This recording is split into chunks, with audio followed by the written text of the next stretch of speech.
नमस्ते, मैं सौरभ हूं। आप लल्लन टॉप की यात्रा क्या हाल है यूपी देख रहे हैं।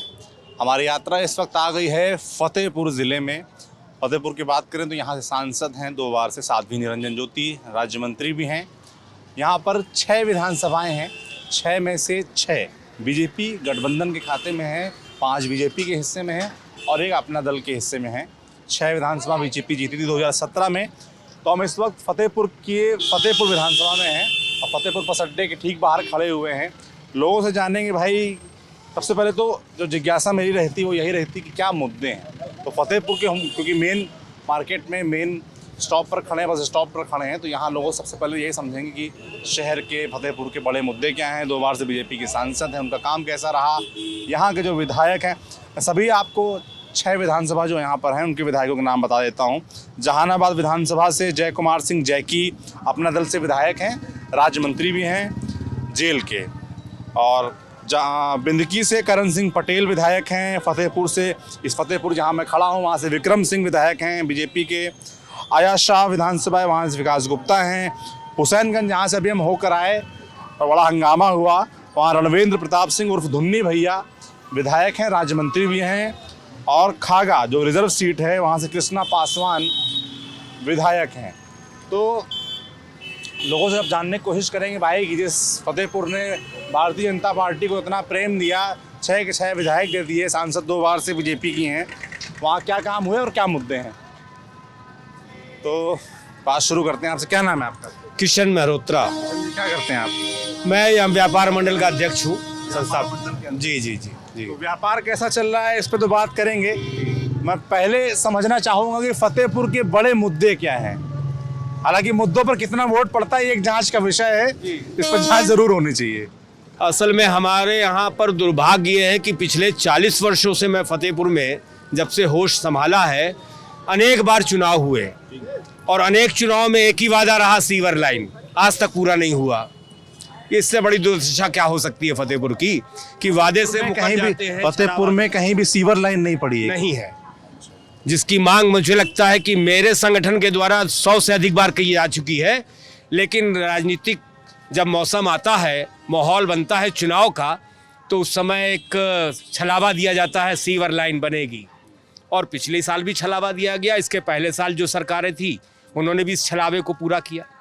तो कुल मिला के इस भेष बदल के आते हैं और पूरे छलावे को प्रस्तुत करते रहते हैं, लेकिन सीवर लाइन आज तक किसी ने नहीं डलवाया।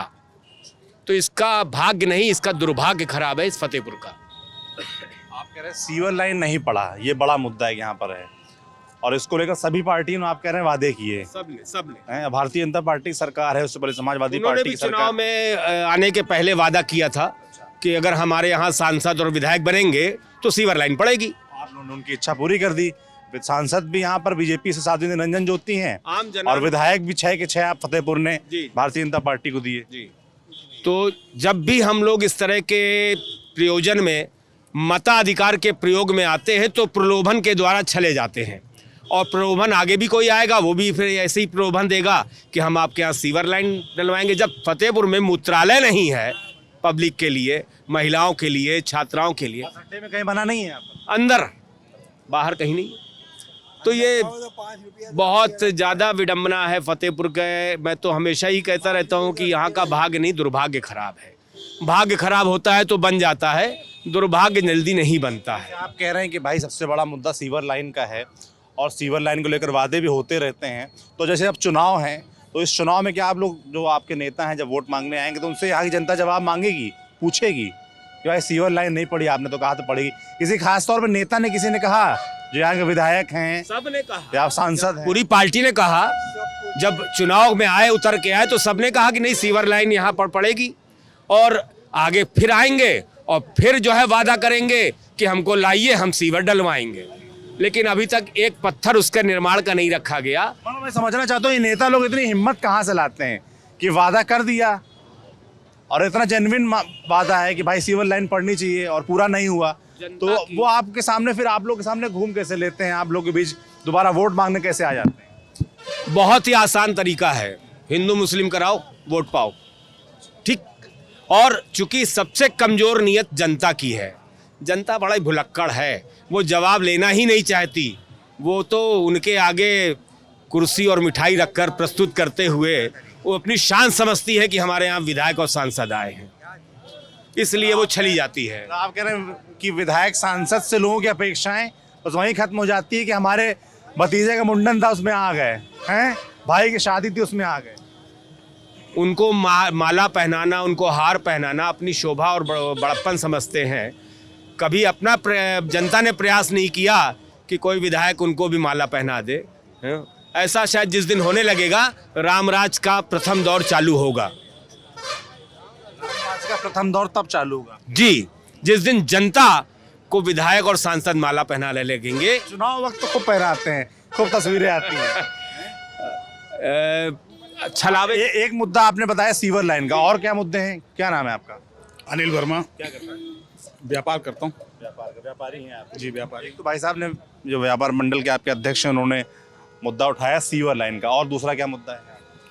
बहुत सारे मुद्दे हैं। अगर मैं मुद्दों के ऊपर बात करूँ तो शिक्षा व्यवस्था है, मुद्दों पे ही बात करेंगे। शिक्षा व्यवस्था, स्वास्थ्य की व्यवस्था, इनको जनपद फतेहपुर के जनता को जिस स्तर का चाहिए उस स्तर का नहीं हमें सुविधाएं मिल पा रही हैं। विशेषकर शिक्षा के मामले में हम लोगों ने बहुत सी मांग उठाई हैं। सरकारी विद्यालयों के अंदर जो जिस तरह की शिक्षा व्यवस्था है, लोग प्राइवेट में अपने बच्चों को पढ़ाते हैं, जिसमें लोगों की आज कमाई है नहीं, व्यापार में पूरा मंदी चारों तरफ फैला हुआ है। तो मैं सरकार जो भी आज है या आने वाली है, मैं उनसे ये चाहूँगा कि शिक्षा की व्यवस्था को इतना दुरुस्त कराएं कि सरकारी विद्यालयों में भी हम अपने बच्चों को पढ़ा करके उनका भविष्य बना सकें। इसके लिए हम ये मांग करना चाहेंगे आपके माध्यम से कि जिला प्रशासन, नेतागण अपने बच्चों को सरकारी विद्यालयों में शिक्षा दिलवाएं, जिससे वहाँ की शिक्षा व्यवस्था ठीक हो। आप कह रहे हैं शिक्षा का स्तर जो है सुधारने का एक तरीका ये भी है कि सरकारी टीचर्स जो हैं या जो नेता लोग हैं या जो सरकारी कर्मचारी हैं वो अपने बच्चों को सरकारी स्कूलों में पढ़ाना शुरू कराएं, जिससे शिक्षा की व्यवस्था हो, तो आम आदमी की जो कमर में ये बोझ पड़ा हुआ है कंधों के ऊपर, वो बोझ कम हो। आम आदमी सबसे ज़्यादा प्रताड़ित होता है शिक्षा और स्वास्थ्य से।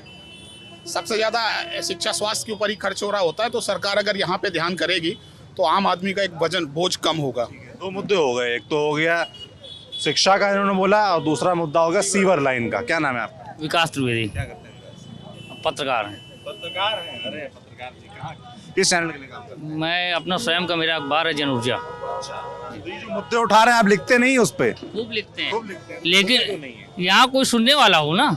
यहाँ पे एक मुद्दे तो आपने शिक्षा का बता दिया, आपने सीवर लाइन का बता दिया, यहाँ तमाम मुद्दे हैं। क्या मुद्दे हैं? सबसे बड़ा मुद्दा यहाँ पे पाइपलाइन सारी ध्वस्त हो चुकी हैं। अगर सबके घरों में, ज़्यादातर घरों में गंदा पानी सप्लाई हो रहा है। विद्युत व्यवस्था यहाँ की ऐसी है, एक तो योगी सरकार में विद्युत व्यवस्था अच्छी हुई है, लेकिन यहाँ के अधिकारी कर्मचारी बेलगाम हो चुके हैं। अगर कहीं की लाइन डिस्टर्ब हो जाए तो क्या पता 2-2, 3-3 दिन अंधेरा पड़ा रहे, उस और कोई ध्यान देने वाला नहीं है। तो मुद्दे तो यहाँ बहुत सारे, भ्रष्टाचार बना हुआ है। राम राज्य की जो परिकल्पना की थी आम आदमी ने कि भाजपा आएगी तो राम राज्य की परिकल्पना साकार होगी, वो कहीं नहीं है। यहाँ पे भूमाफिया हावी हैं। आदमी की ज़मीनों पे कब कब्जा हो जाए, किसकी ज़मीन कब चली जाए, कोई भरोसा नहीं। जी, सबसे बड़ा मुद्दा। आप लोग भाई पत्रकार हैं यहाँ के, आप इन मुद्दों पे खबरें नहीं लिखते, कुछ असर नहीं होता उनका? आप खबर कितना असर होता है, आप भी मीडिया से हो, मैं भी मीडिया से हूँ, आप भी ये बात जानते हो। आपका लोकल अखबार निकलता है? हाँ, हमारे लोग, हम खूब लिखते हैं, जितनी हमारी कोशिश होती है पूरी लिखते हैं। और कहीं ना कहीं जब बहुत ज़्यादा लिख देते हैं तो उसके ऊपर दबाव ही पड़ने लगता है। यहाँ पे पुलिस निरंकुश है, बात सुनने वाला कोई नहीं है। आपने दबाव की बात की, किस तरह के दबाव? अरे अब जब आते हैं तो अब आप जानते हो मीडिया में जब फोन आने लगेंगे, ये आने लगेंगे, भाई ज़्यादा चला रहे हो, ज़्यादा कर रहे हो, ये कर रहे हो, वो कर रहे हो, ये तो आम बात है। जी, फिर क्या करते हैं आप? क्या करते हैं भाई, हम भी कमज़ोर पड़ जाते हैं। जब हमारा कोई साथ देने वाले, हम भी कमज़ोर पड़ जाएंगे। खबर का असर नहीं होता। खबर, जनता साथ नहीं देती आपका? जनता कितना साथ देगी? जनता अगर जागरूक हो जाए तो आज ये स्थितियाँ यहाँ की होती। सोचिए, केंद्रीय मंत्रालय 2 सांसद जी के पास हमारे, और फतेहपुर हमारी इस कगार पे खड़ा हुआ है। यहाँ पे मूत्रालय, भाई साहब ने अभी बताया, मूत्रालय की व्यवस्था नहीं है। शर्म में आनी चाहिए। महिलाएं बेटियां किस तरह गली कोने में कूचे में बैठ के पेशाब करती हैं, शर्म आनी चाहिए। और जबकि वो स्वयं महिलाएं, तो दुर्भाग्य तो है। उन्होंने एकदम सही कहा कि दुर्भाग्य हमारा, और उसका हम सामना कर रहे हैं। सांसद जी काम ठीक नहीं लग रहा है आपको? बिल्कुल नहीं ठीक लग रहा। दो बार जीती, दोनों बार उन्होंने कहा कि अगर मैं जीती तो मैं सीवर लाइन लेके आऊंगी, कुछ नहीं हुआ। हमारे यहाँ खेल कूद के लिए स्टेडियम बसपा सरकार में 2010 में पास हुआ था, आज तक वो अधूरा पड़ा हुआ, आज तक वो बना नहीं। हमारे यहाँ प्रतिभा की कमी नहीं है, प्रतिभा को बढ़ाने वाले लोग नहीं है। आज 11 साल तो स्टेडियम उसी कगार पे खड़ा, किस लिए? केवल एक मानसिकता बन चुकी, बसपा ने पास कराया था, तो हम नहीं बनाएंगे। ये मानसिकता बदलनी होगी और जनता को इसके लिए आवाज उठानी होगी। नहीं उठा पा रही, नहीं उठाती है जनता भी, तो कोई ना कोई लग जाता है ना। बताए ना, बहुत बड़े मठाधीश हैं यहाँ पे, उनकी कमी नहीं है। क्या नाम? मेरा शफकत नाम है। क्या करते हैं शफकत? मैं बाहर जॉब करता हूँ, सऊदी में। कहाँ पर जॉब करते मैं सऊदी अरब में जॉब करता हूँ। सऊदी में जॉब करते हैं? जी जी जी। मेरे वाले हैं। सबसे बड़ा मुद्दा रहने वाले हैं कि हाँ, रहने वाले फतेह। वोट देते हैं? हाँ, वोट देते किन हैं। मुद्दों पे वोट देते हैं? मेरे हिसाब से सबसे बड़ा मुद्दा अभी तो महंगाई और बेरोज़गारी है। बेरोज़गारी इतनी ज़्यादा बढ़ गई है। यहाँ पे अगर रोज़गार हो तो लोग बाहर जाए नहीं, बाहर जॉब करें नहीं। यहाँ पे सब अगर लोकल की वहाँ पे बात करें, लोकल में हमारे फतेहपुर में कुछ है नहीं, पहले भी नहीं था, अब भी नहीं है। ये पहले जो भाई साहब बता रहे थे कि यहाँ का जो दुर्भाग्य है, सही बता रहे हैं, यहाँ का दुर्भाग्य है। यहाँ के बहुत सारे जो लीडर हैं, बड़े लीडर यहाँ से होके गए हैं, लेकिन यहाँ के लिए किसी ने कुछ किया ही नहीं है। और महंगाई आप देख रहे हैं, पेट्रोल देख रहे हैं। जीतते कैसे हैं ये समझना चाहता हूँ मैं। जीतते कैसे? पब्लिक वोट दे रही है। वो वादा करके आते हैं, पहले भी जैसे वादा करके लोग आए हैं। वादा पहले 70 रुपए का पेट्रोल लोगों को महंगा लगता था, हाँ, आज जो है 100 रुपए के ऊपर पेट्रोल लोगों को महंगा नहीं लग रहा। लोग डला रहे हैं, पब्लिक तो वोट डाल रही, लेकिन चुप है। 400 रुपए का सिलेंडर पहले लोगों को महंगा लगता था, आज 1000 रुपए का महंगा नहीं लग रहा है। खुश हैं लोग, पता नहीं क्यों खुश हैं। खुश हैं? पता नहीं क्यों खुश है, क्या है उनमें। पब्लिक वोट दे रही है, परेशानी उसको भी है, लेकिन कह रहे हैं सही है देश का। पता नहीं विकास कैसे विकास हो रहा है, देश का विकास हो रहा है। पेपर में विकास हुआ तो पीछे कमेंट्री क्या कर रहे हो? आगे आगे बता दो। मीडिया है, कुछ मीडिया मैंने आपको देखा है, बहुत सारी आपकी न्यूज़ सुनी है, आप बहुत अच्छी रिपोर्टिंग करते हैं, बहुत अच्छी न्यूज़ बताते हैं, लेकिन ज़्यादातर मीडिया आजकल वही बता रही है जो ऊपर से हाईकमान का जो ऑर्डर आता है वही बता रही है। पब्लिक यहाँ पे अगर कुछ करने लग जाए, पब्लिक जनता कुछ करने लग जाए कि महंगाई के विरोध में, है ना, तो सारे कैमरे उधर से घूम जाएंगे, दूसरी तरफ चले जाएंगे। वहाँ पे कुछ ऐसा कर दिया जाएगा, सब लोगों की नज़र वहीं हो जाएगी, सारे मुद्दे भटक जाएंगे। किसान बैठे हो, तो ये ज़माने से बैठे हैं, ज़माने से किसानों की कौन सुन रहा है? कोई सुन रहेगा? कोई नहीं सुन रहा है। मीडिया भी दूसरे मुद्दे दिखा रही है, वो दिखाना नहीं चाह रही, क्योंकि मीडिया सब उनके अंडर में है। कुछ ये बोल रहे हैं महंगाई मुद्दा नहीं बन पाता है, और ख़ास तौर में मैं पहले पेट्रोल डीजल पूछना चाहूँगा कि अभी पेट्रोल डीजल के रेट यूपी में प्रदेश में कम हुए, यूपी में दोनों पेट्रोल डीजल के 12-12 रुपए कम हो गए। कुछ फ़र्क पड़ने वाला है क्या उससे? क्या नाम है आपका? फर्क पड़ता है। रविंद्र तिवारी नाम है मेरा, और मैं छात्र हूँ, पढ़ाई कर रहा हूँ। मेरा अभी एमए कंप्लीट हुआ, अब रिसर्च करना है। हाँ, दिल्ली विश्वविद्यालय से। जी जी जी। तो बात ये है सौरभ सर कि अभी तक जो यहाँ पर बातें उठाई गई, एक यहाँ का जो अब एक मेन मुद्दा बचा हुआ वो है यातायात की समस्या इतनी विकट है यहाँ पर कि आप देख सकते हैं कि आदमी यहाँ पर पैदल चल नहीं सकता। बाकी जो मुद्दे थे, ये फतेहपुर जो है ये पिछड़े, जो मतलब नहीं होता कि अति पिछड़ा में आता था। जब भाजपा सरकार आई तो कोई, हम इस कारण से नहीं बोल रहे हैं कि हम भाजपा के समर्थक हैं, लेकिन आप एक आम नागरिक के तहत भी देखेंगे तो यहाँ पर काम हुए हैं। मूलभूत समस्याएं जो थी, स्वास्थ्य, शिक्षा और आपका बिजली, पानी, यहाँ पर अब आप देखेंगे कि बिजली की आपूर्ति पूरी तरीके से हो रही है। बताते जाइए मुझे, स्वास्थ्य में क्या हुआ, शिक्षा में क्या आप हुआ? देखेंगे कि जब हम पहले यहाँ पर आते थे, दिल्ली से यहाँ आते थे, दिखाने के लिए जाते थे, सरकारी अस्पताल है, वहाँ पर गए तो लाइन लगानी पड़ती थी, कोई डॉक्टर नहीं आ रहा, नदारद है डॉक्टर। लेकिन अब ये सारी समस्याएं ठीक हो गई हैं। आज सुबह पार मैं एक बाबा जी को लेकर गया था, वो वृद्ध थे, उनको आज दिखा, उनको इमरजेंसी वार्ड पर ले गया, तुरंत तत्काल रूप से उनकी सेवा की गई। तो ये शिक्षा, और उसके बावजूद जो है मेडिकल कॉलेज यहाँ पर खोला गया। बिजली की जो समस्या है, हाँ, मेडिकल कॉलेज खुल गया और उसका उद्घाटन भी हमारे माननीय प्रधानमंत्री मोदी जी ने किया। कॉलेज खुल गया है भाई लोग? बिल्कुल, हाँ, बिल्कुल, झूठ क्या, उद्घाटन केवल बटन दाबी गई है, खुला कुछ नहीं है। आज भी अभी कंस्ट्रक्शन चल रहा है, काम जारी है। कंस्ट्रक्शन चल रहा है? नहीं, कंस्ट्रक्शन तो चलेगा ना, अगर बड़ा प्रोजेक्ट है तो उस पर कंस्ट्रक्शन तो चलेगा, काम तो होता है। खुल जाने का मतलब? खुल जाने का मतलब होता है कि किसी चीज़ का इनॉग्रेशन हो गया तो इसका मतलब है कि वहाँ पर अब चीज़ें प्रारंभ होंगी। आप थोड़ा सा इंतजार तो करिए। हर चीज़ में आप जो है नकारात्मक बेहतर नहीं होता? किसी लोग शिकायत कर रहे हैं, मुझे और लोगों ने भी बताया कि उद्घाटन तब होता जब शुरू हो चुका होता, वहाँ लोग ओपीडी कम से कम शुरू हो चुकी, तो पढ़ाई चलिए नहीं शुरू हुई थी। अब ये चीज़ देखना पड़ेगा ना कि शुरू क्यों नहीं हुआ। अभी आप देखिए जो है ये कोरोना का पीरियड जो बीता है, यानी कि पोस्ट कोरोना हम बात करें तो उसमें भी तो समस्याएं थी। लेबर काम कर रहा था, उसके स्वास्थ्य के बारे में भी सोचना है, बहुत सारी चीज़ें थी। पैंडेमिक के बाद जो चीज़ें अब हो रही हैं उसमें सुधार भी हो रहा है। पैंडेमिक के समय आप देखिए कि उत्तर फतेहपुर जनपद में सबसे पहले यहाँ पर आकर के माननीय जो है हमारी निरंजन ज्योति ने आकर के प्लांट लगवाया आकर के ऑक्सीजन का, ठीक है। यहाँ पर ऑक्सीजन की कमी नहीं हुई है। ये हमको जो है मार्च के बाद जब ये कोरोना प्रारंभ हुआ अप्रैल में, यहाँ पर तुरंत जो है, और आप देखेंगे यहाँ कर का आंकड़ा उठाइए और आप देखिए कि यहाँ पर मृत्यु ऑक्सीजन से नहीं जुलाई में हुआ। जुलाई में जब लोग मर गए, मिट गए, पता नहीं चला कहाँ चले गए, उसके बाद ये जुलाई में हुआ है। और ये मैं ऑन रिकॉर्ड आपको बता रहा हूँ। ऑक्सीजन की कमी नहीं हुई, कौन सा बेस से कह रहे हैं, पूछ लीजिए। किस बेस से कह रहे क्या कह रहे हैं? हैं? लोग किस तरह से मरे हैं यहाँ पे? क्या नाम है आप? प्रतियोग प्रताप नाम है हमारा। क्या करते हैं? मैं मेडिकल का व्यवसाय। खा रहे थे क्या? हाँ, खाएंगे आप भी लीजिए। बात कर ले फिर। अच्छा, बिल्कुल। हम इनसे पूछना चाह रहे हैं बेस कौन, मेडिकल का व्यवसाय है हमारा, मेडिसिन का। मैं इनसे इतना पूछना चाह रहा हूँ कि कौन सा बेस है जो आप कह रहे हैं ऑक्सीजन कमी नहीं हुई? ऑक्सीजन की कमी से, सरकार जी ऑक्सीजन की कमी से भाई साहब किसी की मृत्यु नहीं हुई है फतेहपुर में। पत्रकार कुछ है हमारे बीच, वो ये कह रहे हैं ऑक्सीजन की कमी से किसी की मौत नहीं हुई। यहाँ पे कितनी मौतें हुई हैं जिन्होंने अपने लोग खोए हैं, उनकी आत्मा से पूछिए। दोनों मैंने माँ बाप खोए अपने, ये क्या जानेंगे, ये दर्द जानेंगे आंकड़े। और यहाँ क्या आंकड़े की बात कर रहे हो भाई? चले गए हमारे दादा, कहाँ चले गए, कैसे चले गए फिर? हाँ? लोगों ने, आपने कहा, आपने इतने दावे से कहा है ना, आपने इतने दावे से कहा कि ऑक्सीजन की कमी से एक भी मौत नहीं हुई है।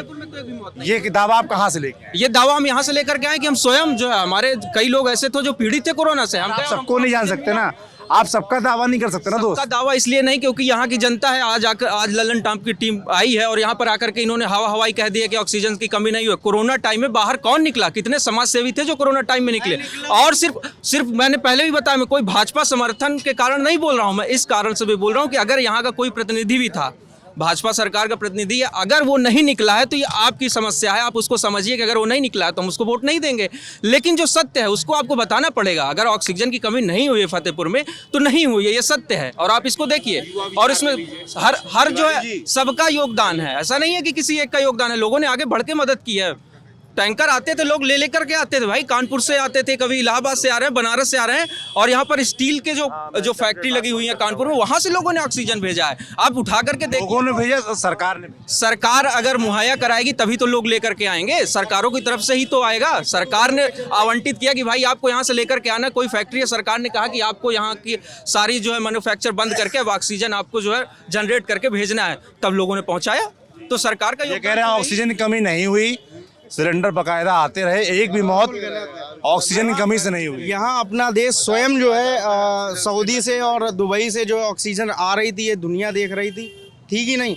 ठीक है, भाई साहब ने कहा ऑक्सीजन की कमी नहीं हुई, यहीं पर ऑक्सीजन प्लांट पे छापे पड़े हैं। ये बात गलत नहीं कह रहा हूँ, यहाँ के लोग बता देंगे। एक बात और कहना चाहेंगे, यहाँ पे तो केवल सही यहाँ तो सही बात कहने वालों के खिलाफ पत्रकार जो सही बात लिख रहे थे, कह रहे थे, उनके खिलाफ मुकदमे हो रहे थे लगातार। यहाँ तो पत्रकार भी लिखने में डरता है, उनके ऊपर मुकदमे हो जाते हैं तुरंत। और एक नहीं, इसके 20 उदाहरण हम आपको देते हैं। यहाँ पे एक ANI के हैं, उनके ऊपर मुकदमा हुआ, भारत समाचार पे हुआ, न्यूज 18 पे हुआ।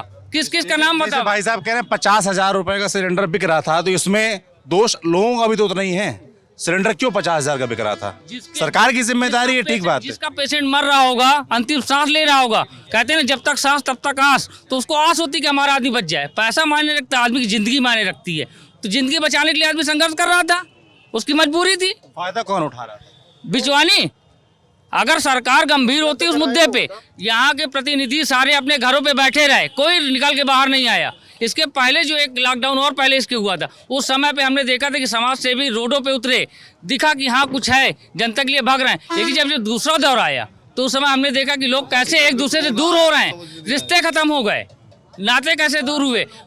ऑक्सीजन सिलेंडर का एकत्रीकरण करना शुरू कर दिया। प्रॉब्लम यहाँ पर हुई, हमें खुद तो सोचना चाहिए। आज आप खड़े हो तो सरकार को जो व्यवस्था करनी चाहिए थी हाँ, कि उसने सिलेंडर किया कमी ना है। पड़ती, बिल्कुल उसने किया है। लोग ना मरते, वो हुई थी हाँ, व्यवस्था। बिल्कुल हुई थी, और लेकिन उसके बावजूद आप समस्या मुझे इकलौते क्यों दिख रहे हैं? नहीं, इकलौते मैं इसलिए दिख रहा हूँ क्योंकि सत्य बोल रहा हूँ। मैं इनको लेके तो आया नहीं हूँ। नहीं, आप लेकर के नहीं, आप मुझे भी लेकर के नहीं, आप उन्हें भी लेकर के नहीं आए, और ना सरकार ने मुझे भेजा, ना उन्हें भी सरकार ने नहीं ये लोग भेजा जो है। कह रहे हैं मैं उसको मानूं कि आपके मानूं? अब आपको ये निर्णय करना, हमेशा ये नहीं देखा जा सकता ना कि आप बहुसंख्यक समाज का ही जो है बात सुनी जाए, कि आप एक कोई, अब हमेशा ये सत्य नहीं होता है कि आप बहुत सारे लोग बोल रहे हैं तो सत्य वही हो गया। ठीक है, प्रामाणिकता का आधार देखिए, आप जाकर के आप रिपोर्ट खंगालिए, आप जाकर के ऐसे प्रमाण मोदी जी भी खुद देते रहते हैं। एक रिपोर्ट आपने संगम में भी चलाई थी, आपको याद है? देखा था किस तरह से वहाँ पे लाशें पड़ी हुई थी, आपने वो भी एक रिपोर्ट आपने चलाई थी। तो उससे आप अंदाजा कर ले कि भाई साहब कितने सही हैं, हम कितने सही हैं, आपको अंदाजा हो जाएगा। पर कोरोना में वाली भाजपा है, जीने वाली भाजपा है, उसको उसके पास पर कोरोना में दिक्कतें तो रही ना, कोरोना में दिक्कत हैं? लोग खत्म हुए ना व्यवस्था की वजह से। और हमारी वजह से भी, हम सब लोगों की वजह से, कि अगर एक ऑक्सीजन सिलेंडर की जरूरत है तो हमें 4 रखने की जरूरत नहीं थी। इस चीज पर कौन हम बोलेंगे कि नहीं हम गलत है, हमने क्यों? इसमें से कई ऐसे लोग होंगे जो नहीं बताएंगे कि उन्होंने घर पे 4 सिलेंडर। कृष्ण कुमार तिवारी नाम है हमारा। हम जो है इसमें व्यापार युवा जिला अध्यक्ष हैं, और जो है व्यापार मंडल के काफ़ी कार्यों में हम लोग काम करते रहते हैं। पर जिनका भाई साहब को जो कथन है, इस कथन में एक समस्या ये है कि बहुत समय से फतेहपुर में स्वास्थ्य व्यवस्था धड़ाम थी। कोरोना में वो पूरी तरीके से हम लोगों के लिए जो है महामारी के रूप में हो गया। यानी वो स्वास्थ्य विभाग यहाँ पे ना तो कोई व्यवस्था पहले से थी, और अचानक से वो दौर आया जहाँ पर यहाँ के जितने भी प्रतिनिधि थे वो उसमें फेल हो गए, वो मौके पे नहीं आए। सिर्फ साध्वी जी ने लास्ट में जब बहुत मामला बवाल बना, उसमें जाके उन्होंने सौरा में एक प्लांट था वहाँ पे जाके कहा, तब वहाँ से कुछ आपूर्ति हुई। बाकी यहाँ का सारा पेशेंट इलाहाबाद, कानपुर पड़ा हुआ था। फतेहपुर में कोरोना की हालत बहुत ख़राब थी। पहली बात, प्लांट ऑक्सीजन की बात रह गई, दवाइयों की बात रह गई। आज भी जिला इन स्तरों में पीछे ही है। अगर यहाँ अभी भी कोई अचानक से कोई पैंडेमिक आ जाए तो ये संभाल नहीं सकते हैं। यहाँ डेंगू और मलेरिया का भी सही से उपचार नहीं है, यहाँ पे तुरंत रेफर कर देते हैं। सदर में आप चले जाइए, तो अगर आपके पास कोई हल्का सा भी डिफेक्टिव मामला है, आपको तुरंत कानपुर रेफर कर दिया जाएगा। आप रेफरल केस यहाँ से चेक करवा लीजिए, आपको पता चल जाएगा यहाँ स्वास्थ्य व्यवस्था क्या है। दूसरा, यहाँ पे जो भी इलाज कराने जाता है, यहाँ सारा का सारा सेटिंग का मामला है। चाहे वो पैथ हो, चाहे वो मेडिकल हो, हर जगह सेटिंग से दवाइयाँ बिक रही हैं। उन दवाइयों का कितना असर होता है ये वो खाने वाला ही जानता है। दवाइयों के दाम आप पता करवाइए, दवाइयों का स्तर कितना ख़राब है और दाम हाई फाई हैं। ये समस्या। दूसरा, नाला बन गया, समस्या से बड़ी है इसमें मच्छर। जहाँ 2 मच्छर था, आज 20 मच्छर है। उस मच्छर का कोई व्यवस्था नहीं है। डेंगू चिकनगुनिया के लिए इतने प्रयास गवर्नमेंट के द्वारा हो रहे हैं, वहाँ से कुछ भी हो रहा हो, परंतु जमीनी फॉगिंग वगैरह नहीं होती, कुछ नहीं, फॉगिंग कहीं नहीं। आप यहाँ चले जाइए, यहाँ पे एक घुसियाना है, आप अभी देखें वहाँ बदबू कितनी है। वहाँ पे जो है पूरा मलबा जमा है। पालिका लगी, नगर पालिका है पूरा, ये पालिका की तरफ से व्यवस्था नहीं। नगर पालिका से रोड में फॉगिंग कभी कभी महीने में जब हम लोगों के द्वारा कोई प्रयास किया जाता है तो हो जाए। गलियों में कहीं फॉगिंग नहीं है। आप अगर लिंटर लॉकिंग देख लें, मच्छर आपको अभी दिखाएं हम, रानी कॉलोनी का एरिया हो चाहे जहाँ पानी भरा हुआ है, वहाँ पे ब्लीचिंग वगैरह या कोई भी क्लोरिनेशन भी नहीं है। साफ सफाई बिल्कुल धड़ाम बैठी हुई है। बस ये है कि फ़ोन करने पे अगर आप सफाई नायक को फ़ोन कर देंगे तो आपके मोहल्ले में झाड़ू लग जाएगी, वरना नहीं लगेगी। अगर मलबा एक बार नाली से उठ गया तो उसको हफ्तों लग जाता है, जब तक कि आप बुलाएंगे नहीं तब तक वो मलबा उठाएंगे नहीं। ये यहाँ की रियल व्यवस्था है, इसको कोई बताने की जरूरत नहीं है। अच्छा, अभी एक भाई उन्होंने महंगाई का जिक्र किया और पेट्रोल डीजल के रेट का भी जिक्र किया, और सरकार ने फिलहाल 12-12 रुपए घटाए हैं, है ना। तो उससे पहले हम लोग प्रदेश में घूम रहे थे और लोग शिकायत करते थे कि डीजल पेट्रोल का रेट काफ़ी महंगा हो गया है। तो अब जो 12-12 रुपए घटा है उसका क्या असर होने वाला है, उसको लेकर उसको जनता किस तरीके से लेती है? इसमें जनता का एक चीज़ ये चुनाव है, चुनाव में दिखाओ राजू, ये भैया चुनाव है, चुनाव में जुमले अभी करके अभी कम कर दिए के बाद देखना कितना ले जाएंगे। 150 ले जाएंगे, इससे कम नहीं करेंगे। 150 ले जाएंगे, इसको ऊपर मान लीजिए। भाई कहने का मतलब आप डीजल ले लो चाहे पेट्रोल ले लो, देख लीजिए कितना कर दिया। गैस का दाम आदमी भरा नहीं पा रहा भैया। 12 रुपये घटा है, 24 रुपये बढ़ेगा। 24 रुपये बढ़ेगा। अभी ये चुनाव है, चुनाव में सब कर रहे हैं। चुनाव है, चुनावी मुद्दा है। 12 रुपए घटा है, 24 रुपए बढ़ेगा। एक कह रहे 150 हो जाएगा। 75-80 रुपए में पेट्रोल था अभी कुछ दिन पहले, वो 108 तक ले गए। 108 से 12 रुपए घटा के कौन सी राहत दे दी? ये कोई राहत नहीं है। जिस रेट में जो चीजें थी उस समय पे, अगर विकास हो रहा है तो पेट्रोल डीजल का दाम विकास से क्या ले रहा है, उसका रेट कैसे बढ़ रहा है, उसको इसको कंट्रोल करना चाहिए। क्योंकि उससे दवाइयाँ महंगी हो रही हैं। जो पैरानिमो इंसान को 90 रुपये मिल जाता था वो 110 में मिल रहा है। यानी दवाइयाँ महंगी हैं, खाद्य पदार्थ महंगा है, और महंगाई की मार में इंसान को प्राइवेट में 8 से 10 हज़ार रुपये गवर्नमेंट नहीं दे पा रही है। प्राइवेट सेक्टर में कई लोग बेरोजगार बैठे हुए हैं और जिनकी नौकरियां हैं वो मजबूरी में 8 से 10 हज़ार में काम कर रहे हैं। रोजगार की क्या व्यवस्थाएं हुई हैं यहाँ पर फतेहपुर के आसपास? महंगाई की समस्या तो है, ये तो बिल्कुल सत्य बात है कि महंगाई की समस्या सिर्फ उत्तर प्रदेश में नहीं, पूरे देश जो है, पूरा देश महंगाई झेल रहा है इस समय। और ये सत्य है कि जो है कभी पेट्रोल के दाम बढ़ाए जाते हैं और अंतर्राष्ट्रीय अगर आप बाजार को देखिए वहाँ से पेट्रोल के कोई दाम नहीं बढ़े। सरकार ने ये कई बार, सरकार के प्रवक्ता है और उन्होंने ये बात कही आकर के कि भाई लोगों को कुछ कड़वी दवाई पीनी पड़ेगी। और माननीय प्रधानमंत्री नरेंद्र मोदी जी ने भी 1-2 बार आकर के कहा कि ये कोरोना को जो है, जो हम फ्री अनाज बांट रहे हैं, जैसे अभी सरकार ने उत्तर प्रदेश में मार्च तक के लिए फ्री कर दिया है कि हम मार्च तक जो है अनाज देंगे, तो उसकी आपूर्ति करने के लिए उन्होंने कहा कि भाई हम जो है पेट्रोल से कहीं ना कहीं जो टैक्स है उसकी भरपाई तो करेंगे। सरकार को अब इस पर ध्यान देना चाहिए कि अब सरकार को बहुत ही ज़्यादा टैक्स कम करना चाहिए पेट्रोल और डीजल पर। और इसी पे नहीं, आप देखेंगे कि जो सरसों का जो तेल है वो 200 रुपये में हो गया। ये एक समस्या है कि कहाँ से इतना महंगा हो रहा है। सरसों खूब हुई है हमारे जनपद में, आप जाएंगे तो किसानों के यहाँ सरसों खूब हुई है, लेकिन हो क्या रहा है कि सारा जो स्टॉकर है वो स्टॉक करके कह रहा है कि नहीं हम महंगा बेचेंगे। तो इस पर तो सरकार को ध्यान देने की ज़रूरत है, क्योंकि यही एक मुद्दा है जिस पर सरकार घिरी हुई है। इस पर सरकार को और सरकार के प्रतिनिधियों को ध्यान देना चाहिए। जैसे महंगाई आप लोग मुद्दा कह रहे हैं, पर क्या इस मुद्दे पर वोटिंग होती है क्या? क्या ये चीज़ें वोटिंग फैक्टर, वोटर फैक्टर बनते हैं क्या? क्या नाम है आपका? कुछ नहीं है, नहीं वोटिंग तो नाम क्या आपका? आशीष यादव, स्टॉक मार्केट करता हूँ, ट्रेडिंग में। Stock market, yes. सही काम। हाँ, फर्स्ट क्लास। आप बताइए क्या कर रहे हैं? नहीं, मुद्दा तो देखिए सर, यहाँ पर ये इतना एरिया ही है जो जहाँ से आप आए इस रोड पर, देखा जाए तो नगर पालिका इतने में ही ध्यान देती है, जो फॉगिंग हुई या साफ सफाई पर। गाय जितनी मोटरसाइकिल चलती है उतने बराबर ही गाय चलती है, और सबसे ज़्यादा तो पीछे वाली एरिया में गाय का इतना के एक्सीडेंट 2-4 आदमी तो हर घंटे गिरता ही होगा। क्या सर फूटे पर मैं खुद गिरा हूँ एक बार गाय की वजह से ही। इसका कोई गौशाला में ले जाने का या प्रशासन का कोई कुछ ध्यान नहीं है गाय पर। बस ये मतलब गाय का विशेष, हाँ खूब, यानी क्या कहना चाहते हो? क्या कहना चाहते हो? क्या नाम है? हमारा नाम ध्रुव कुमार सोनी है। क्या खा रहे हो तुम? हम ऋतिक गोल्ड खा रहे हैं। ऋतिक गोल्ड। कौन सी? मीठी सुपारी। मीठी सुपारी? हाँ, ये क्या है? मीठी सुपारी खा रहे हो, कल को तुम मसाला खाओगे हैं? इधर आओ। क्या करते हो? हम बसों में लाई बेचते हैं। बसों में लाई बेचते हो? इसमें लाई रखी है? हाँ। कितना बिकी आज? 8 को नहीं बिका, ज़्यादा नहीं बिका, 100 रुपये का बिका। 100 रुपये का बिका। 100 रुपये का बिका। कमा कितना लिया उसमें? उसमें हमने 60 रुपये कमाया। 60 रुपये कमाए। घर में कौन कौन है तुम्हारे? हाँ, मैं एक छोटी बहन और पापा। पापा क्या करते हैं? पापा सुनारी फुल कारीगर हैं, सुनारी के कारीगर हैं। मैं अभी काम नहीं कर रहे हैं, क्योंकि काम क्यों नहीं कर रहे हैं? मम्मी खत्म हो गई। जहाँ पापा लोग काम करते हैं उनके भाई लोग कहते हैं इसको काम में मत बैठा, नहीं तो तुम्हें गोली मार देंगे। बहुत डरते हैं हम लोगों से, इसलिए जाते हो? हम डांटे हैं, मगर अभी नहीं जा रहे हैं। थोड़ा काम कर रहे हैं, घर का खर्चा चला रहे हैं। घर में खर्चा चलाना है, इस वजह से नहीं जा पाते स्कूल। तो पापा अगर ठीक से कमाएं तो स्कूल जाओगे?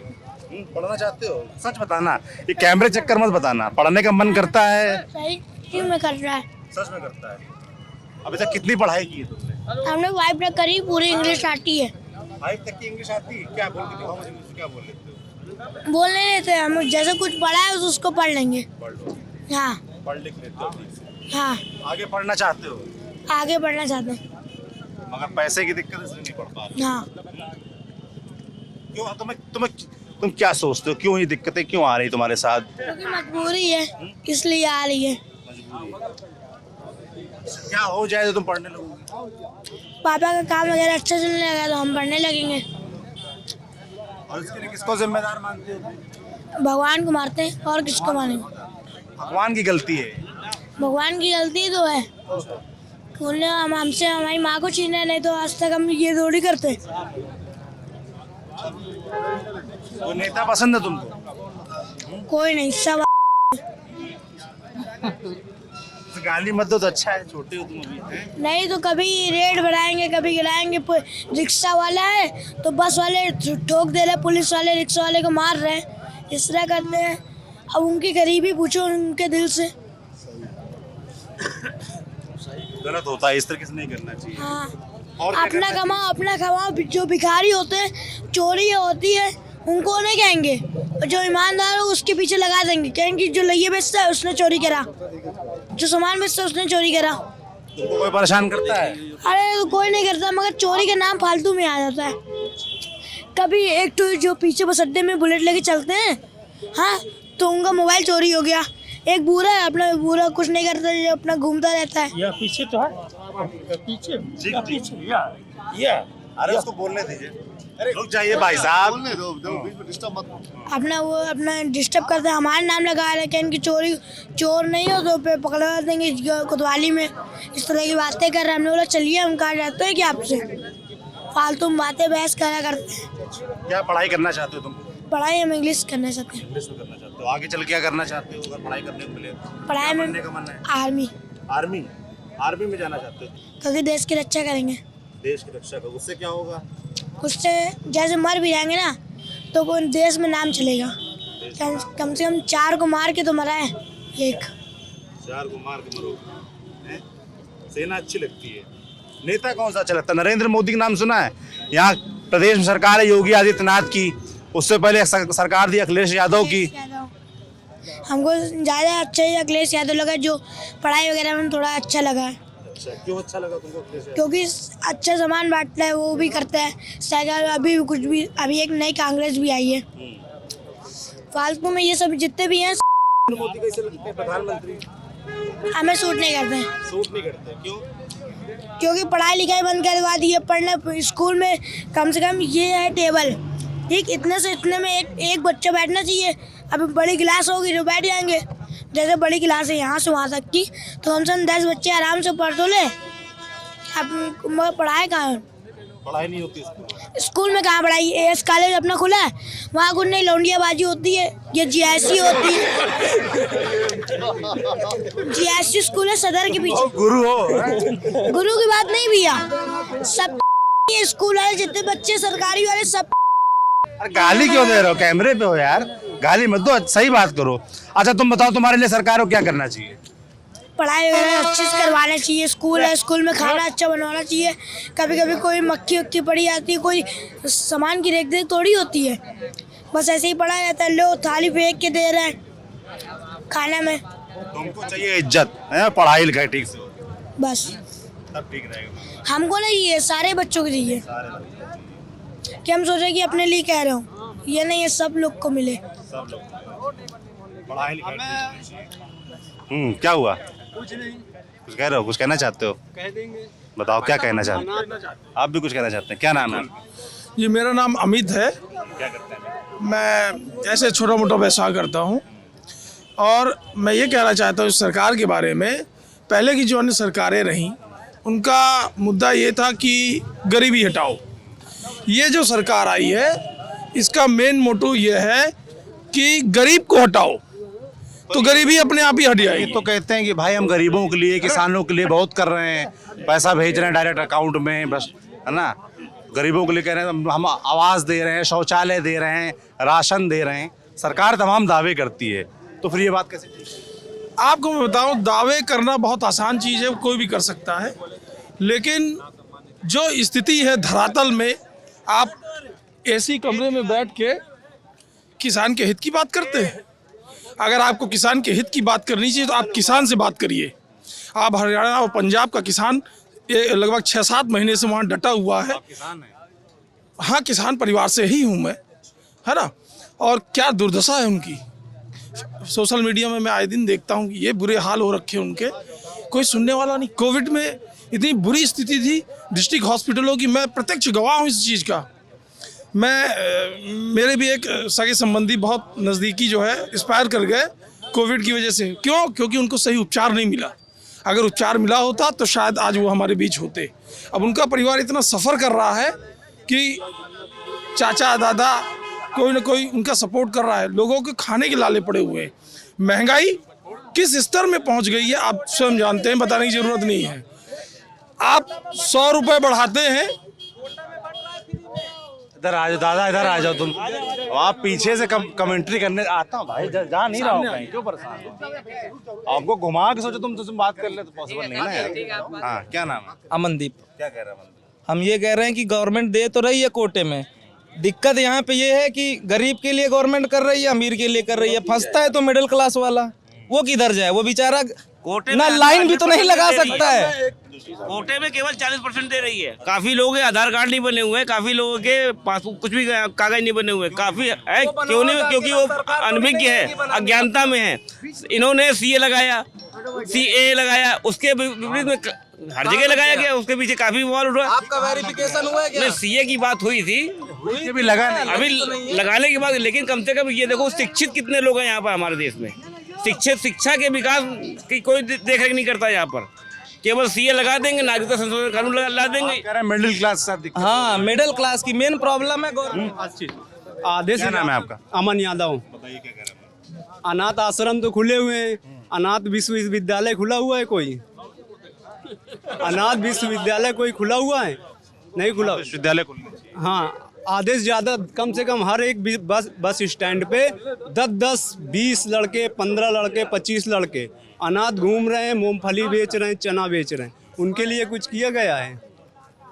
बस इतना ही है। अनाथ विश्वविद्यालय खुले। अनाथ विश्वविद्यालय। हाँ, अनाथ विश्वविद्यालय, जितने भी बस स्टाफ के लड़के हैं ये सबको पढ़ाना चाहिए, क्योंकि सबकी डिमांड एक ही है कि हमको पढ़ना है, मूंगफली नहीं बेचना। पढ़ना चाहते हैं, सब पढ़ना चाहते हैं, पढ़ नहीं पाते। सरकारी स्कूल तो खुले हुए, वहाँ जाके सरकारी स्कूल खुले हैं ना, उनके बाप तो नहीं है, माता तो नहीं है, वो तो अनाथ हैं। वो क्या अकेले एडमिशन करवाने जाएंगे? कोई जाएगा एडमिशन अकेले करवाने? एक छोटा सा लड़का है, उसको तो ये भी नहीं मालूम कि मैं खाऊंगा कहाँ से, काम कहाँ से करूंगा, तो पढ़ने के लिए एप्लीकेशन क्या देने जाएगा? कोई चीज़ देने। कम से हर बस स्टैंड में कुछ भी लगवा लो, 15 लड़के निकलेंगे हर बस स्टैंड में। कम से कम अपने फतेहपुर स्टैंड में कम से कम कितने, पूरे फतेहपुर में नहीं होंगे तो 400 बस स्टैंड होंगे। हर बस स्टैंड में अगर 5-5 लड़का निकालोगे तो कम से कम 20,000 लड़का निकलेगा। तो इनको पढ़ाने की हर एक की इच्छा यही है कि पढ़ने की। जो छोटा लड़का है, अनाथ है, तो उनके लिए कुछ करो। अनाथ विश्वविद्यालय, अच्छा आपने आइडिया बताया है। क्या नाम है आपका? मेरा नाम लोकेश मिश्रा है क्या करते हैं लोकेश जी। मैं सिविल सर्विस की प्रिपरेशन करता हूँ जी। प्रिपरेशन फतेहपुर से कर रहे हैं कि बाहर से? फिलहाल मैं फतेहपुर में हूँ। तो एक मुद्दा मैं यूथ के लिहाज से भी थोड़ा समझना चाहूँगा, क्योंकि आप प्रिपरेशन कर रहे हैं, पढ़ाई लिखाई करने वाले छात्र हैं, तो यूथ के लिहाज से पहले तो मुझे कुछ मुद्दे बताइए। यहाँ के युवाओं के क्या मुद्दे हैं फतेहपुर के, फिर अपनी बात। युवाओं के लिए पहली बात तो जैसे यहाँ पे लाइब्रेरी एक अच्छी होनी चाहिए, जिसमें सारी चीज़ें होनी चाहिए। मतलब लाइब्रेरी है यहाँ पे, गवर्नमेंट लाइब्रेरी है, लेकिन अच्छी उतनी सुविधाएं नहीं है जो कि आज के जो यंग जनरेशन है उसको चाहिए। तो वो मतलब उसके लिए एक अच्छा मतलब हाई लेवल चाहिए, उसके लिए अच्छा मतलब अच्छी किताबें हों वहाँ पे। तो गवर्नमेंट को जो यहाँ की सरकारी या जो यहाँ पे जो विधायक जी हैं या सांसद हैं, उनको इसके बारे में सोचना चाहिए। और एक जो मुद्दा सबसे बड़ा है, जहाँ जो चीज़ मैं सोचता हूँ, यहाँ का जो ग्राउंड वाटर लेवल है बहुत तेज़ी से नीचे जा रहा है। और यहाँ की जो मतलब कि जो लोग प्रतिनिधि वगैरह हैं इस पर बिल्कुल भी ध्यान नहीं दे रहे हैं। ध्यान क्यों नहीं देते? तो अब ये इसके बारे में तो खैर मुझे नहीं पता है। इससे पहले इंजीनियर कुमार सर थे, डीएम थे वो यहाँ पे, तो उन्होंने इस पर काफ़ी काम किया इस मामले में। और जैसे तालाब वगैरह है वहाँ पे बहुत ज़्यादा अतिक्रमण हो रहा है। अब क्यों हो रहा है क्या, चूँकि मुझे इन सब चीज़ों से मतलब चूँकि अब अपनी स्टडी भी है, उस पर भी देखना है। जब मैं उस लेवल पे आ जाऊँगा उसके बाद मैं हो सकता है वहाँ पे उस चीज़ को समझ सकूँ क्या है वो लेवल। तो अभी अपने स्तर से जो मैं समझ रहा हूँ, तो वहाँ पे ध्यान देना चाहिए जो भी हमारे लोग प्रतिनिधि हैं या जो अफसर हैं उनको, कि ग्राउंड वाटर लेवल जो नीचे जा रहा है, आने वाले 10-20 सालों में क्या होगा हमारे यहाँ कुआँ है एक शहर के अंदर, यहाँ पे मुराइन टोला में है। तो आज से 10 साल पहले जो है वहाँ पे हम मतलब 5 मीटर रस्सी डालते तो पानी निकाल लेते थे। आज अगर हम उसमें 20 मीटर रस्सी डालें तो ही पानी नहीं आ रहा है, सूख गया पूरा। क्या पियेंगे आने वाले समय में हम? चीज़ें मुद्दे बनते हैं क्या चुनाव में? अब मुद्दे बनते नहीं बनते, लेकिन मुझे जो चीज़ें समझ में आती है वो मैं बता रहा हूँ कि क्या नाम है? देवेंद्र कुमार नाम है भैया। कोरोना में हमने हजारों यात्री ढोए हैं, हमें कोरोना दिखाई नहीं पड़ा है। हमको दिखाओ कोरोना कहाँ है? नहीं है, हमको दिखाई। हमने हजारों यात्री ढोए हैं, खत्म हो कैसे? ये हम नहीं जानते हैं, लेकिन हम इतना बताएंगे कि नहीं, हमको नहीं दिखा। हाँ, कोरोना नहीं है। मैंने टोटल यात्री ढोए हैं, 50,000 यात्री मैंने ढोए हैं। पूरे 2 महीने में ड्यूटी करी है लॉकडाउन में, उसके बावजूद मुझको यहाँ कुछ नहीं दिखाई पड़ा। आपकी नाराजगी स्वरूप बोल रहे हैं कि नहीं, यात्री मुझको दर्द, तब मैं रोया हूँ स्टीयरिंग के ऊपर। स्टीयरिंग में मैंने आंसू बहाए हैं, क्योंकि जो ट्रेन से यात्री आ रहे हैं 28 यात्री लेके जाइए, 26 यात्री लेके जाइए, 28 यात्री लेके जाइए, 26 यात्री लेके जाइए। मुझको वो आदेश नहीं दिया जो रास्ते में यात्री भटक रहे, पैदल चल रहे, गठरी लेके, अपने बच्चों को गोद में लेके चल रहे, जिन्होंने बच्चों ने दम तोड़े बाप के कंधे पर। बच्चों ने दम तोड़े हैं बाप के कंधे पर। एक लड़की ने अपने प्यासी मर गई है, बाप के कंधे पर दम तोड़ दिया है। वो दर्द मैंने देखा है। मैंने वो देखा है जो लोगों के बीच में प्रधानों को दिया गया है पैसा, और लोगों दिया कोविड के लिए 14 दिन की क्वारंटीन कराई है, क्वारंटीन कहीं नहीं हुआ है, सबको सबके घर में भेज दिया गया है। जी भैया, छुट्टी नहीं मिली है। मैंने कोविड-19 में ड्यूटी नहीं करी, मुझको प्रशंसा पत्र मिला है हमारे अधिकारियों द्वारा, मुझको प्रशंसा पत्र से सम्मानित किया गया है, लेकिन हकीकत क्या है कुछ नहीं मैं जान पाया अभी तक। और ये सरकार निकम्मी है, ये सरकार निकम्मी है। निकम्मी का कारण क्या है? यहाँ पर ना ही देखिए कोरोना बताया, कोविड-19 बताया, ठीक है हम मानते हैं, लेकिन सच्चाई क्या है ये किसी नहीं बताया। और मैंने एक चीज़ देखी है कि आदमी परेशान हो रहा है, भटक रहा है। शिक्षा के काम में कोई भी आगे नहीं आया है, केवल मंदिर बनवा लेंगे, वो मस्जिद का मामला है, हिंदू मुसलमान को लड़ा ले, 2 ही काम इन्होंने किए हैं देश में। अभी तक कोई भी इन्होंने काम किया हो बताइए। हम ये कहते हैं हमारे हिंदू भी एक है, हमारा हिंदू मुसलमान सब भाई है, हमको लड़ाने का प्रयास मत कीजिए। हमारे देश में केवल सबकी एकता बनानी चाहिए, सबको एकजुट बनाना चाहिए। हमारे यहाँ जितने भी लोग हैं, हिंदू हो चाहे मुसलमान हो, सब भाई भाई हैं, ठीक है। वोट क्यों देते हैं हिंदू मुसलमान के नाम पर आप लोग, ये बताइए। वोट मांगते हैं हिंदू मुसलमान के नाम पे, वोट मांगते हैं, वो बांटा जाता है। हम नहीं बटे हैं, वो बांटते हैं हमको। ये हिंदू तुम्हारे दुश्मन है, वो मुसलमान तुम्हारे दुश्मन है, बांटा जाता है हमको। हम नहीं बटे कहीं से भी। हमारे दिलों में देखिए, हमारे एक ही खून है, एक ही ब्लड, सब कुछ एक ही है, लेकिन बांटा जाता है। ये बांटने वाले कौन है उनको देखिए आप। वो डायलॉग हम अक्सर सुनते हैं ना, बहुत हैवी ड्राइवर हो। भैया प्लीज शांत हो जाइए। तो वाकई आज हमको एक बहुत हैवी ड्राइवर मिल गए, बुला के अपनी बात कही, और जनता ने जो तालियां पीटी वो तो आपने देखी। हाँ, आप क्या कहना चाहते हैं? मैं महंगाई के बारे में कहना चाह रहा था।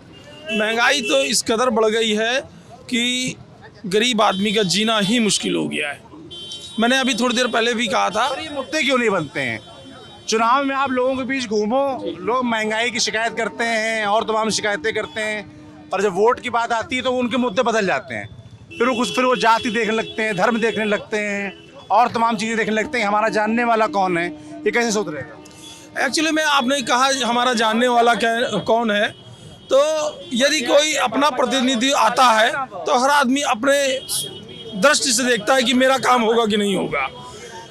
सही मायने में तो इनको एक सूची बनानी चाहिए और जनता के समक्ष अपने मुद्दे रखने चाहिए कि सरकार बनने के बाद हम इन मुद्दों पर काम करेंगे। यदि करते हैं वो तो बाकायदा पूरा बना के डॉक्यूमेंट भेजते हैं सबके बीच कि हम ये क्या करने वाले हैं 5 साल में, बताते तो हैं। लेकिन आज तक किसी मुद्दे में काम नहीं किया इन्होंने, कोई भी सरकार रही हो।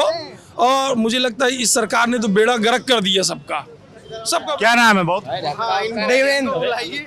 खुश का है। आज पहली बार मौका मिला है कि जो लोग कहते हैं कि नहीं नेता बनना बहुत आसान है, नेता बनना आसान नहीं है। नेता बनने के बाद जो काम किया जाता है उसमें अड़चन आती है। आजकल के युवा नेता हैं, भाई हमको वोट दो, हैं वोट दे दिया, ठीक है, आपने कहा ये काम करा देंगे, ठीक है। आप खुद देख रहे हैं, आंजनेय सिंह जी आए थे, काम लटका हुआ है।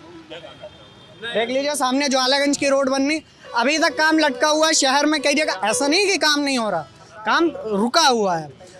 अयोध्या कुटी बगल में एक पौराणिक मंदिर हमारे दादा परदादा के जमाने का, वहाँ भी काम रुका हुआ है। अब लेकिन जब बजट आ रहा है तब काम हो रहा है। बजट क्यों नहीं आ रहा? समय से होता है सब काम। और बाकी लोग कह देते हैं कि नहीं नेता बनना बहुत आसान है, सब युवा नेता, हर मोहल्ले से एक नेता खड़ा हो रहा है, ये तो आप भी जानते हैं। और जब हर मोहल्ले से एक नेता खड़ा हो रहा है तो अब उसको क्या करना चाहिए? रुके नेता, अब मैं बता रहा हूँ ना, एक सेकंड। तो वो करता क्या है कि नहीं ये हो जाएगा वो हो जाएगा। चुनाव होने के बाद अब वो ये सोचता है कि मैं तो सभासद बन गया हूँ, मैं या मान लीजिए पार्षद बन गया हूँ, तो वो ये सोचता है कि अब लोग मेरे पास समस्याएं लेकर आए हैं, मैं ना जाऊँ, मैं ना जाना पड़े, मैं फॉर्च्यूनर से घूमूँ, अगर मेरे पास कोई आता है तब मैं समस्या का हल करूंगा, नहीं मैं नहीं करूंगा, मैं नहीं जाऊंगा किसी के। आदमी नेता बन जाता है, फिर अपने भौकाल में आ जाता है, कहता है आदमी आए हमारे पास, हम जनता के बीच पूछने नहीं जाएंगे बस। लेकिन जो एक जागरूक नेता होता है वो ये सोचता है कि नहीं अगर मैं पार्षद बन गया हूँ या सभासद बन गया हूँ तो मैं निकला तो यहीं से हूँ, निकला तो आम जनता से हूँ। फतेहपुर में कोई जागरूक नेता है? जागरूक नेता कई हैं, लेकिन अब यहाँ के सांसद साध्वी निरंजन ज्योति कैसा काम रहा उनका? उनका काम अच्छा रहा है, युवाओं के लिए काम अच्छा रहा है। युवाओं के लिए देखिए, अब हमारे यहाँ जो है जितने भी छात्र छात्राएं हैं, मेरे नज़रिए में मैंने जो स्टेटस चेक किया है उसमें से 95% का स्कॉलरशिप आया। और ख़ासकर जो गरीब बच्चे हैं जिनको मैं जानता हूँ, ज़्यादातर जो किसी भी स्कूल के हैं, शहर क्षेत्र गांव क्षेत्र, हर गांव से लगभग एवरेज कोई ना कोई फ्रेंड लिस्ट में या रिश्तेदारी नातेदारी में टच में है। और जिनको को जानता हूँ तो उनको स्कॉलरशिप आई है। बहुत लोगों को कन्या विद्याधन की जो योजना चली वो भी आया है। अखिलेश यादव जी ने लैपटॉप का वितरण कराया तो वो भी आया। ऐसा नहीं कि कोई हर सरकार हर पार्टी अपने समय में अच्छा काम करती है, लेकिन अब विपक्ष का काम क्या होता है कि खुन्नस निकालना है। वो ये काम नहीं हुआ, वो काम नहीं हुआ, वो ऐसा होता है, वो वैसा होता है। मतलब काम सब हो रहा है, विपक्ष जो जबरन खुन्नस ये काम विपक्ष का होता है। लेकिन अगर विपक्ष चाहे और पक्ष चाहे तो मिलकर बैठकर अगर एक समय निकाल कर कुछ समय, ये नहीं कि नहीं संसद में बैठे हैं, राज्यसभा लोकसभा में बैठे हैं तो नहीं चल रही बहस, चलने दो, ये मैटर है वो मैटर है। कभी कि प्रधानमंत्री मोदी जी को इतनी बातें कही गई, आप तो जानते हैं कितनी बातें कही गई। ये चौकीदार चोर है, उनके लगते हैं नरेंद्र मोदी। मैं अपना आइडल मानता हूँ भाई। इतने छोटे, क्योंकि वो चाय बेचते हुए प्रधानमंत्री के पद पर जाना कोई छोटी बात नहीं होती है। बहुत छोटे करके हैं। आपके लिए, देश के युवाओं के लिए क्या किया है? देश के युवाओं के लिए क्यों नहीं किया, बहुत काम किए हैं। अब देखिए, सबसे पहले जितनी वैकेंसियां रुकी हुई थी, ठीक है, उनका काम हुआ, ठीक है। ये आपका मोदी जी का काम तो नहीं है, योगी जी का काम है। ये आपका जो मतलब मोदी जी ठीक कर रहे हैं, योगी जी गड़बड़ कर रहे हैं। नहीं, मोदी योगी सब जगह अपने ठीक है। मेरे कहने का मोटी बात है कि जो भी पार्टी आती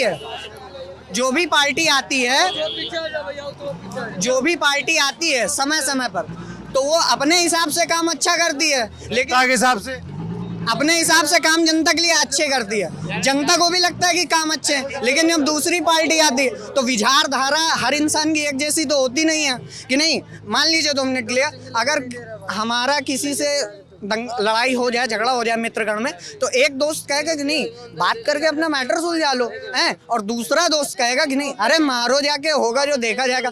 यही एक बात होती। इसी तरह लोगों की थ्री इडियट्स का वो आमिर खान जब उससे पूछता नहीं, वो टीचर पूछता कहना क्या चाहते हो, समझ में नहीं आ रहा भाई कहना क्या चाहता है। मोटी बात तो विचारधारा हो गया तुम्हारा दोस्त, समझ गए हम। क्या नाम है? अंजने सिंह वापस आ सकते हैं। डीएम साहब एक काम कर रहे हैं, वापस आना चाहिए। हाँ, उनको वापस आना भाई चाहिए। फतेहपुर की जनता की डिमांड ये भी है। सुनिए, हाँ, उनकी कुछ रोडें रह गई हैं बनने के लिए, जब तक वो नहीं आएंगे वो बन भी नहीं सकती। नहीं आएंगे तब यहाँ के सांसद विधायक भी क्या कर रहे हैं? काम नहीं कर रहे हैं। शासक विधायक नहीं, वो आप लोग चाहते नहीं कि भाई रोड नहीं बन रही है, सीवर लाइन नहीं पड़ रही है, हैं? जब सांसद विधायक के पास ऊपर से प्रेशर कौन देता है? पुलिस और डिपार्टमेंट को डीएम देता है ना। हम ये पूछ रहे हैं कि सांसद आप लोग इतनी शिकायतें कर रहे हैं, मोदी कोई भी रहेगा, मंत्री रहेगा, कोई भी रहेगा, वो डीएम के पास फोन करेगा ना। जब डीएम काम करेगा तभी तो काम ठीक नहीं कर रहे हैं। अभी डीएम कर रहे हैं नहीं कर रहे हैं वो नहीं जानते, लेकिन अंजने सिंह जब तक यहाँ नहीं आएंगे तब तक जो रोड बाकी रह गई है बनने के लिए वो नहीं बन पाएंगी।